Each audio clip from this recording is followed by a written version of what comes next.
நாளைக்கான வீடியோ தாங்க வந்திருக்கு. வீடியோ வந்து சூப்பரா இருந்துச்சு அப்படி தாங்க சொல்லணும். அதாவது ஆதி, பாரதி வந்து மறுபடியும் சேர்ந்து ஒண்ணா வாழ ஆரம்பிச்சுட்டாங்க அப்படி தாங்க சொல்லணும். நம்ம ஆதியோட இதயமும் துடிக்க ஆரம்பிச்சிருச்சு. இன்னொரு பக்கம் பார்த்தா, நம்ம தர்மலிங்கம் இருக்கார்ல, அவர் வந்து ஆதிய பத்தி உண்மைய தெரிஞ்சுக்கிட்டு போலீஸ்ல கம்ப்ளைண்ட் பண்ணி பிடிச்சு உள்ள போட போறாரு அப்படி தாங்க சொல்லணும். அதெல்லாம் பார்க்குறப்போ சேனலை மட்டும் மறக்காம லைக் அண்ட் சப்ஸ்கிரைப் மட்டும் பண்ணிடுங்க.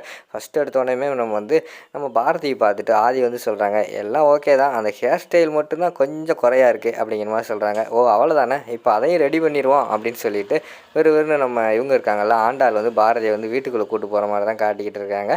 அடுத்த சீனில் பார்த்துக்கிட்டோம்னா சேரியே மாட்டிகிட்டு வந்துடுறாங்க நம்ம பாரதியை வந்து. ஆதி வந்து கேட்காங்க, என்ன பாரதி மாடர்ன் ட்ரெஸ் நல்லா தானே இருந்துச்சு, சேரீ கட்டிட்டு வந்துட்டீங்களே அப்படிங்கிற மாதிரி சொன்னோடனே, அட போங்க, நீங்கள் தானே வந்து கண்ணை என்னமோ காஷ்மீர் ஆப்பிள் மாதிரி ஆயிடுச்சுன்னு சொன்னீங்க அப்படிங்கிற மாதிரி சொல்கிறாங்க. அது சும்மா சொன்னேன் பாரதி, நீங்கள் வந்து ஹெயிட்டுக்கேற்ற வெயிட்டு கரெக்டாக இருக்கீங்க அப்படிங்கிற மாதிரி சொல்லிகிட்டு இருக்காங்க. அதெல்லாம் எனக்கு வேண்டாம், எனக்கு ஷேரியே போதும், எனக்கு மாடர்ன் ட்ரெஸ் எல்லாம் வேண்டாம் அப்படிங்கிற மாதிரி வந்து நம்ம பாரதி சொல்கிறாங்க. ஓ அப்படியா, அப்படின்னா உங்களுக்காக வாங்கின ட்ரெஸ் எல்லாம் ரிட்டர்ன் பண்ணிட வேண்டியதான், உங்களோட சூட் கேஸ் எடுங்க அப்படிங்கிற மாதிரி சொல்கிறாங்க. என்னது சூட் கேஸ்க்குள்ளே ட்ரெஸ்ஸா அப்படின்னு சொல்லிட்டு பாரதியோட சூட் கேஸ் எடுத்து ஓப்பன் பண்ணி பார்க்காங்க. உள்ளே பார்த்தா மாடர்ன் ட்ரெஸ்ஸாக இருக்குது. அதெல்லாம் எடுத்து பார்க்காங்க. இதெல்லாம் தமிழுக்கு தானே வாங்கினேன்னு சொன்னீங்க அப்படிங்கிற மாதிரி சொன்னோடனே, உங்களுக்கும் ஒரு செட்டு வாங்கினேன், அதை உங்கள்கிட்ட சொல்லலை அவ்வளோதான். சரி இப்போ தான் உங்களுக்கு பிடிக்கல, சரி இருக்கட்டும், அதை வந்து ரிட்டர்ன் பண்ணிடுவோம் அப்படிங்கிற மாதிரி சொல்கிறாங்க. உடனே பாரதி வந்து பிடிக்கலன்னு யார் சொன்னோம், அதெல்லாம் பிடிக்கும் அப்படிங்கிற மாதிரி சொன்னோடனே, சரி அப்படின்னா ட்ரெஸ் எல்லாம் எப்படி இருக்குன்னு போட்டு பாருங்கள், போட்டு பார்த்தா தான் நம்ம வந்து எக்ஸ்சேஞ்ச் பண்ணனா பண்ணிக்கலாம் அப்படிங்கிற மாதிரி சொல்கிறாங்க. ஓ போட்டு பார்க்கணுமா, எதுவும் போட்டு காட்டணுமா அப்படிங்கிற மாதிரி வந்து பாரதி கேட்குறாங்க. நீங்கள் போடுங்க, அதை நான் பார்த்துக்கிறேன் அப்படின்னு சொல்லிட்டு அந்த இடத்துல ஆதி வந்து பேசுகிற மாதிரி தான் காட்டிக்கிட்டு இருக்காங்க. அடுத்து வந்து நம்ம பாரதி ஒருவரும் போய் ரூமுக்குள்ளே வந்து அந்த ட்ரெஸ்ஸை போட்டு வராங்க. போட்டு வந்தோடனே பார்த்துட்டு சூப்பராக இருக்குது அப்படின்னு சொல்லிட்டு பாரதியோட அழகில் வந்து ஆதி விழுந்துடுறாங்க. அப்படி தான் காட்டிக்கிட்டு இருக்காங்க. உடனே அப்படியே பக்கத்தில் போகிறாங்க கட்டி பிடிக்கிற மாதிரி. உடனே நம்ம பாரதி இருக்காங்களா, அவங்க வந்து தட்டி விட்டுறாங்க. உடனே தட்டி விட்டுட்டு, 10 நாள் சொன்னீங்கல்ல, எதுனாலும் 10 நாள் கழிச்சு தான், இதெல்லாம் அந்த ரூல் புக்கில் இல்லை சரியா, அதனால் 10 நாள் கழித்து பார்த்துக்கலாம் அப்படின்னு சொன்னோடனே, என்ன இதே இப்போயாவது துடிக்குதா அப்படிங்கிற மாதிரி சொன்னோடனே, இதோடனே நெஞ்சில் கையை வச்சு பார்க்காங்க. இதயம் பயங்கரமாக துடிச்சிக்கிட்டு இருக்குது. இதயம் துடித்தாலும் பரவாயில்ல, இன்னும் 10 நாள் கழிச்சு தான் அப்படின்னு சொல்லிட்டு அந்த இடத்துல வந்து பாரதி போகிற மாதிரி தான் காட்டிக்கிட்டு இருக்காங்க. உடனே ஆதி வந்து அந்த இடத்துல சிரிச்சுக்கிட்டு இருக்காங்க.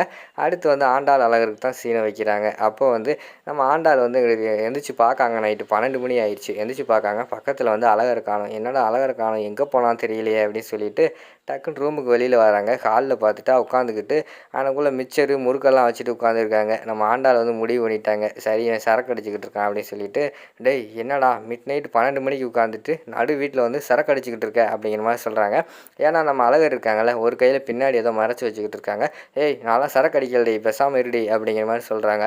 ஏய் என்னடா 12 மணிக்கு எழுந்திரிச்சிக்கிட்டு நைட் நேரத்தில் பக்கத்தில் முறுக்கும் அதுக்கடுத்து மிச்சரும் வச்சுட்டு சும்மா வச்சுருப்பாங்க, நீ சரக்கு தாண்டா அடிச்சுக்கிட்டு இருக்க அப்படிங்கிற மாதிரி சொல்கிறாங்க. ஏய் ஓ மேலே சத்தியமாக சரக்கு அடிக்கலடி அப்படிங்கிற மாதிரி சொல்கிறாங்க.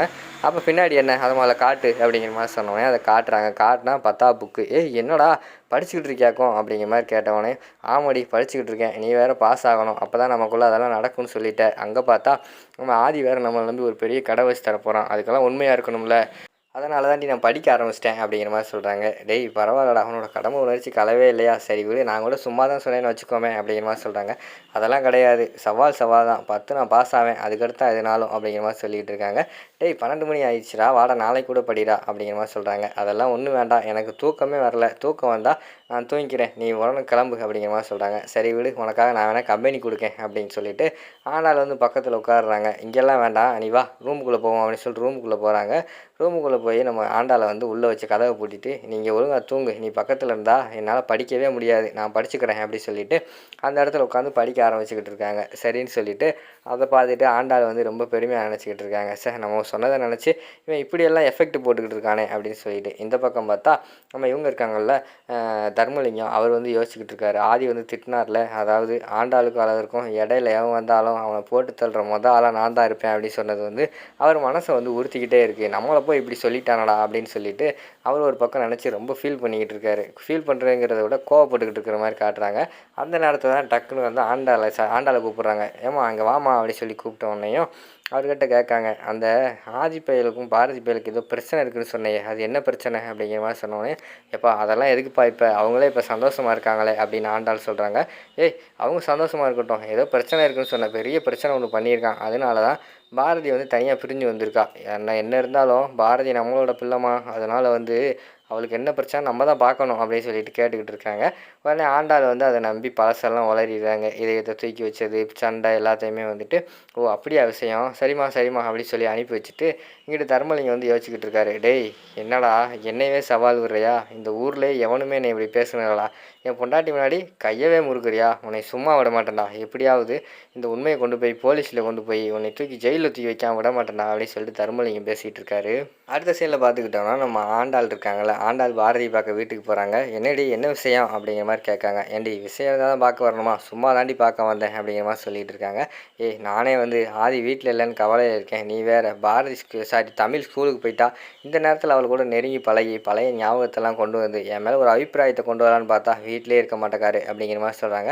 சாரிடி என்னால் தான் அவருக்கு வெளியில் போயிருக்காரு அப்படிங்கிற மாதிரி சொன்னோன்னே, என்னடி விஷயம் அப்படின்னு சொல்லிட்டு நம்ம பாரதி வந்து கேட்குறாங்க. ஏய் இது வந்து உன்னை சஸ்பென்ஸாக வச்சுக்க சொன்னாங்க, இருந்தாலும் நான் ஒன்று சொல்லிடுறேன். எனக்காகவும் அழகருக்காகவும் வந்து ஒரு 1,50,00,000 ரூபாய்க்கு வந்து மதுரையில் கடை வச்சு தர போராடி, இருந்தாலும் ஆதி ரொம்ப சூப்பர் டி அப்படிங்கிற மாதிரி சொல்கிறாங்க. தெரியும்டி அவரோட அந்த மனசுக்காக தாண்டி நான் லவ் பண்ணேன் அப்படிங்கிற மாதிரி பேசிக்கிட்டு இருக்காங்க. இதோட பார்த்துக்கிட்டிங்கன்னா இந்த ஃபஸ்ட்டு பார்ட் வந்து முடிச்சிடுறாங்க.